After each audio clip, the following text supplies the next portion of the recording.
तो मेरा seat confirm है ना, आरएसी नहीं है ना।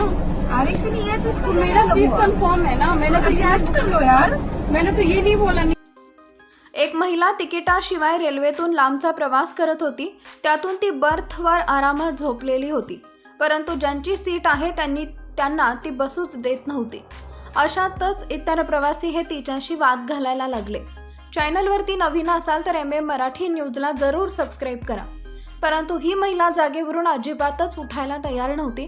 त्यातून वादाला आणखीनच फोडणी मिळाली।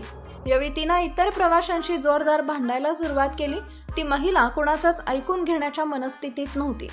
घर का क्लश नावाच्या एक्स युजरने हा व्हिडिओ एका आपल्या अकाउंटवर शेअर केलाय, ज्यात तुम्ही पाहू शकता की तिकिटाशिवाय प्रवास करणारी एक महिला एका लहान मुलाचा बर्थ सीटवर आरामात झोपून आहे। त्यातून ती सीट ज्या महिलेची होती ती महिला तिला कळवळीनं सांगत होती की ही सीट तिची असून ही सीट तिच्या नावानं आरक्षित आहे, परंतु ही महिला काही ऐकून घेण्याच्या मनस्थितीतच नव्हती।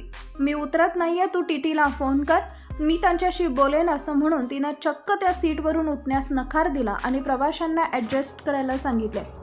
कन्फर्म तिकीट असलेल्या महिलेने ठामपणे सांगितले की टीटीला फोन करणं तिची जबाबदारी नाही, कारण तिच्याकडे कन्फर्म तिकीट आहे।